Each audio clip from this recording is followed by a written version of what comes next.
Welcome to Top to Bottom Male Romance Podcast, where we celebrate all things male romance. I am Jessica. And I'm Markie. And this is our May Bottom episode. Yes. Before we get started on all the fun things we want to talk about, we do need to remind you that we do have reader groups. We have one on Facebook and one on Goodreads. You can jump in at any time and discuss our bottom picks for the month, our Side Bananas, a cool series that you want us to pick up or read or whatever. Anything silly or fun or related to romance, you can jump in at any time and talk to us about it. We also do have a Patreon. Our patrons get inside information about upcoming interviews that we have and have the choice to submit questions for the interview person. So if you haven't had a chance to check it out, make sure you do so. And if you haven't had a chance to do so, make sure you rate us on whatever it is you listen to us on. It helps other people find us too.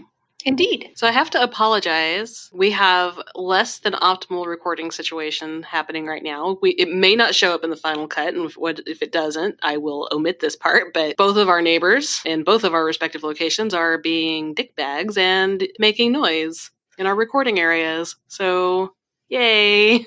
Yeah, I was mentioning to you before it started, but I normally record these things like in my bedroom because I can kick my dogs out and it helps with the sound quality, but the bedroom has been kind of occupied with shit, like a spare chair and a table we don't know what to do with. So as responsible adults, instead of us getting rid of it or placing it somewhere, we put it in the bedroom and just hope it'll solve itself. So I'm standing in my kitchen with two dogs who are sleeping and snoring, neighbor children who are screaming, and an ice cream man who apparently just wants to stay in front of my house for the rest of my life. Well, I mean, at least there will be ice cream. Yeah, and I mean, I'm not going to be mad that my puppies are happy and sleeping, but my God. Yeah. But that's okay. Is it? Sure it is. It'll be great. It'll be super great. So we do intend to get back into the world of doing interviews here as soon as we can, maybe next month or the month after, depending on how things roll out. So we do apologize for the lack of interviews, but we know that you guys love us so much that you keep coming back even just to hear our beautiful voices be obnoxious. Yes, of course. But we will get back to the interviews. Sorry, everyone. Yeah. So before we jump into our stuff, how has your birthday month been? It's been pretty rad. I got a new laptop. That was super fun. Did we talk about that at the beginning of the episode? I didn't have it yet, did I? The beginning of the month, not the episode. Tell us the story. So here's the thing. My husband is a wonderful asshole and tricked me into thinking we were going out to buy him a new laptop. And as an aside, my previous laptop was a piece of shit. It was clearly worked okay because I recorded the podcast on it and shit. But it was missing a button that he broke off of it. It was 6 years old. It ran really slow. I had to do the thing where when I start the laptop, I start it and then walk away because it takes forever to remember how to laptop. So I just got in the habit of starting a machine and then just leaving it alone because it takes forever to wake up. So, but he was like, oh, blah, blah, blah. I really want to get a laptop and all this other shit. So I was like, okay, that's fine. And so we go to fucking Best Buy because this is typically how he operates. As soon as he gets in his head that he wants something, he usually means he wants it right now. It's not one of those, oh, I'm kicking it around and I'm being financially responsible. It's fuck it, let's go buy a thing. And then I tear out my hair, and that's how marriage works. But so we get to Best Buy and he's looking at all these different laptops and he's like, well, what do you think of this one? What do you think of this one? I'm like, sure, that one's cool. Why don't you do this? Whatever. So at this point, I'm pretty green with envy because he's getting this new shiny laptop that he thinks he needs, but I need one, but I don't want to be a dick about it. So I'm like, hey, get what you want. I'm not a jerk. And so we're walking out to the car and he's like, well, do you want to hold it? I was like, no, I don't want to hold your damn laptop. It's your laptop. And he was like, actually, it's yours. I knew if I said that I was going to buy you a laptop, you'd tell me no. So happy birthday. And he gave me the laptop. So he totally had me going. I had no idea it was a secret secret thing for me or anything. So I like secret prize. Yeah. It kind of was a secret prize. It was a good prize for me not being an envious jerk and being like, you don't need a laptop, I need a laptop. So, but yeah, so that's actually what I'm recording on now, my pretty new laptop that I love very much. So that was probably the crown jewel of the month. Today I got in my birthday present from Shen, who's in Japan, and it was overflowing with Japanese marshmallows because she used that for packing material. They're all packaged, so they're not just in there for ants to eat. but it had like a bunch of chocolates and instant coffees and cute little gashapon toys. And my favorite thing, which I'm taking to work with me tomorrow, Jess, is these little sticky pad notes that are ikimen notes. And ikimen means like handsome man, like handsome dudes. And apparently they're totally normal for like people to have as office materials, like in a professional work environment. They're cute little anime boys that come in all different flavors. So you like the one that Shin gave me is like a kindergarten teacher. So he's like this really handsome, sweet guy, and he's got like a little puppet, and he's like really, really good with kids. But there's other men who are like have long hair and are like more sexy and suave. There's other ones that are like more cool and quiet and like stoic, you know, like there's apparently a whole bunch of different characters that you can choose from. And it's just sticky notes and stationery and like normal as fuck office supplies, but just with cute anime boys. And like professional business women and men use the shit and it's not a big deal. So she picked me up some sticky notes. I'm so excited about it. Very fitting. I love it. Absolutely cool. Everyone is going to be getting some type of message from me on those fucking Post-it notes tomorrow. Like, it's going to be a thing. You need to put them on everybody's monitors. It'll be great. Yep. Can't wait. So yeah, that's how my birthday month's been going. It's been pretty fantastic. Awesome. I'm boring. I feel like there's stuff going on, but for some reason, even though we've started doing this, I was not prepared to, do the talking about myself thing. I'm not awkward at all. I am a totally socially adjusted person. So yeah, but you had a lot going on. So I think that kind of like makes up for my extreme boringness, and we should talk about our stuff. Yes, let's talk about the stuff that we partaked in this month. Partaked in. Oh, no, I do have a thing. A thing. Yes. So because it's not our book pick, but I'm really excited about it. I've been reading Gail Carriger's Fifth Gender. And because life is actually, it's fucking great. Okay, so normally I ingest her books all in one giant bite and at the detriment of sleep and everything else. It's been really busy. Like I say, I'm boring. I've been doing a lot of things, but it's like not interesting enough to talk about. But I've been really busy, so I haven't had a chance to like super devour it. So I'm only like halfway through it, but I fucking love it. Characters are great. It's really cool. I realized that I had never... Like, I've read a lot of sci-fi, and I've read a lot of romance. And I know I've read some sci-fi romance, like regular het romance, but, like, not a lot of it, just a couple of things. I don't think I've ever read a scene where an alien and a human were doing sexy times, and it's the first time either one of them have been with the other species, or one or the other. And it's really awesome. It's really, really awesome for that explorative kind of like, wow, that's cool. You don't have this, or you do have that, and this feels neat. And I don't know, it was really cool. I really, really like that. And much like Gail's other stuff, it's hilarious and endearing. And you told me that you had ramen for dinner, and I told you that fit my book better. Mm-hmm. You can't have a Gail Carriger book without like a food or drink trigger, I guess.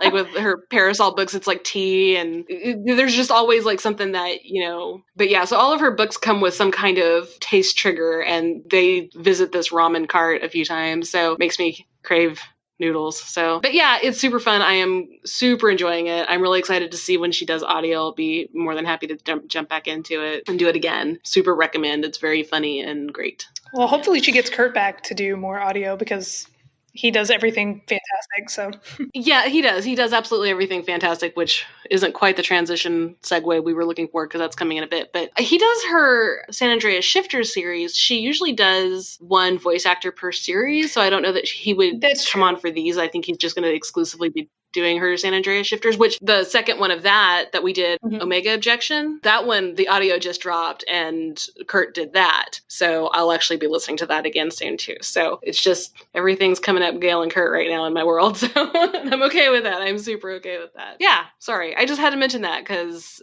super great. And Side Banana. Yes. So we'll have to, like you said, we're jumping around, but we'll segue into Kirt and everybody else in a bit. But our Side Banana that we did for this month was Banana Fish. We watched a couple of episodes of the anime. I know there's also a manga out as well. I don't know how to,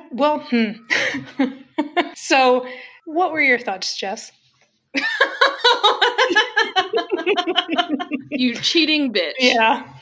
Okay, so I'm going to start this by saying you will never hear us say anything really negative about anything on our podcast. We just don't do that. We aren't reviewers. We don't do that. We like to celebrate the community. And I say that, and I don't want that's coming off wrong. This is good.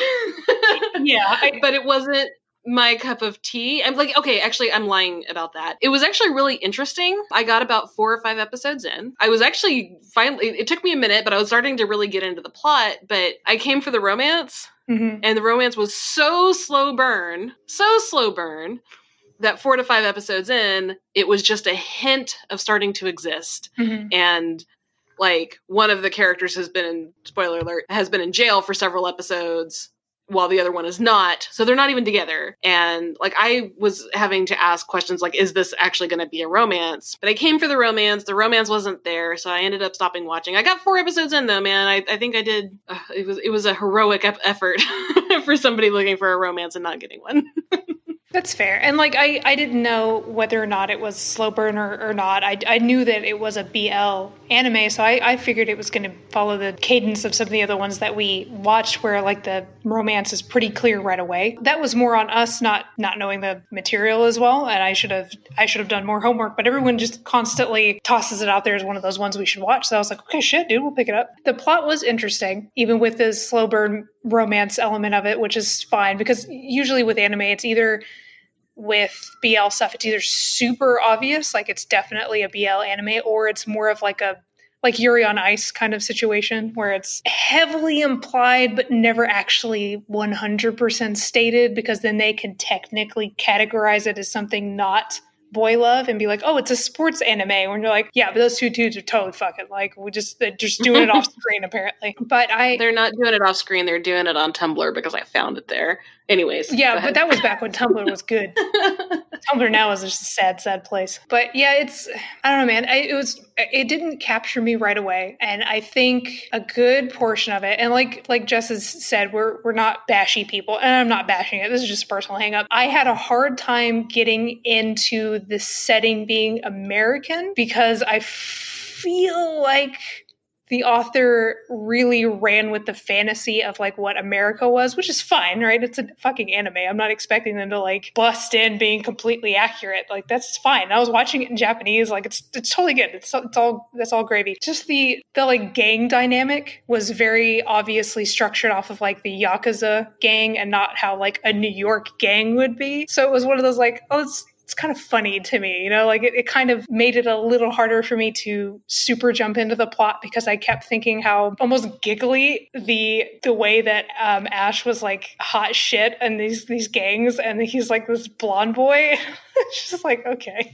I don't know. It was just like, it just tickled me in all the best giggly ways. But I am intrigued as far as like what they do with where the plot was going. And I absolutely want to see more of like the romance between the two characters. But I don't know if it's something I'm going to super jump back into right away, just because there are a couple other animes that I think we'll enjoy a little bit more, just because it'll be a little bit more strong on the romance part of it and not so much on the like the action, I guess, if you will. But I don't know, it definitely has some good elements. Like the art style is really cool. It almost has like a classic anime feel, like almost 80s anime, with like the way that they draw their eyes and their nose. Do you know what I'm talking about? Yeah, kind of. I'm not as deep in the anime world as you. I can definitely see what you're saying there. I kind of get some slight Akira. Yeah. Akira is it's not exactly like Akira, but very much remnants of that. Like it's, right. I appreciated the like nod to the old school style, especially because nowadays it's like some of the art style in anime can just get ridiculous. Like, and I like cutesy stupid shit. Like I liked Azumanga Daioh and shit. Like fluffy stuff is amazing, but sometimes it can get a bit much. So I appreciated the classic feel of the art style for sure. It was good, but like you said, I don't think it was my cup of tea either, which is kind of a bummer. But I mean, definitely still worth watching if you like more of a subplot to your romance and more of it focusing on the action, at least for the portion that we saw. We might be totally wrong and it just ramps up into sexy times like on episode 6. We had no idea because we didn't get that far. But As far as what we could tell, it was slow burn, but it was still good. It was interesting. Yeah. So yeah, that was Banana Fish and our hot takes on that.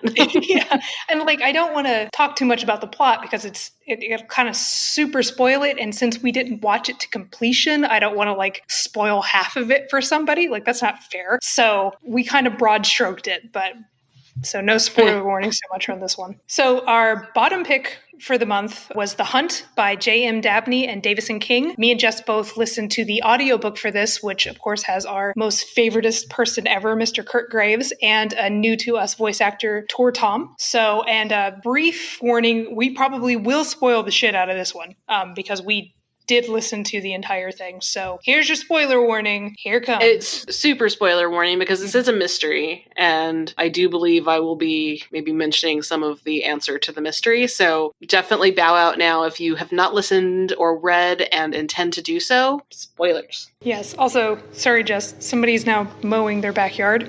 So I'm sorry. I don't think I can escape this. But anywho, I really enjoyed the shit out of this. Like, we kind of discussed before this started that with mystery novels and romance, it's kind of hard for the mystery to be really good. Like, because it like having a strong mystery and romance is kind of tough to pull off. Like C.S. Poe did a great job, but you know, it's kind of hard to weave that kind of style together. And this one was super cool. I don't know, maybe I'm just not as good as sleuthing as other people, but I didn't see the twist. Like I kind of figured that Ray's partner had something to do with it just because Richie kept bringing it up, and I was like, okay, everyone's ignoring the big meathead, but there's something to that. But I didn't see his accomplice coming into light. There was a lot of pretty well done red herrings, at least in my opinion. Yeah, I agree. I didn't see that part coming. And for a second there, when that reveal happened, when they were in the club and he like approaches him, for a second I thought I listened to these in my car, right? And I'm driving to and from work. And when that happened, I like panicked and forgot for a second that we already knew there was two people involved. And I was like, there's no fucking way. I wasn't expecting that at all because he helped him, right? And I guess he did that not realizing that they would figure out that there were two people. But anyways, stepping back a bit from that, general overall opinion, I enjoyed it. I had a lot of fun with it. It's been a long time since I've had like a good mystery novel to go through, and the characters were fun. The relationship was cute. God, it was so cute. I really loved them. I did too, and I'm usually kind of nervous about it when I'm reading a relationship budding in the middle of a traumatic situation. Mm-hmm. And also, like, I don't think I've said this on the podcast before. I get a little off about the idea of May December romances. Mm-hmm. Like you're allowed to like not like all the tropes. Like it could just be something that's not your cup of tea. I know. Well, and I think it's because I've avoided it because I didn't think it would be, because it just seems creepy to me. Mm-hmm. And I didn't know that this was a May December going into it, but getting into it, it didn't weird me out at all. Like it felt like a very sweet romance, and I loved it. I thought that their relationship together was so cute and so sweet, and I don't know, I dug it a lot.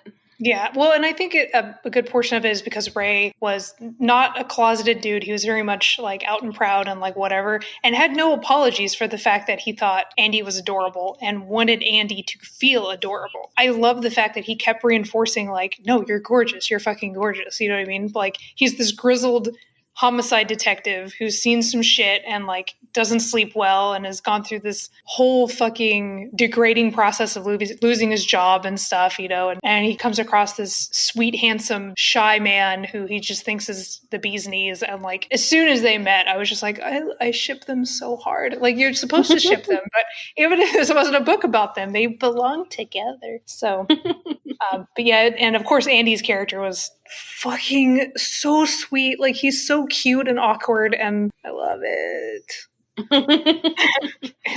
It was so good, and I enjoyed all the characters. Like what was the name of Ray's like super cool badass mobster friend who was Richie's boss? Do you remember his name? I'm gonna get real right now. I did this audiobook immediately after we recorded the top episode, and it only took me like 3 days to go through. So it's been a minute. Yeah.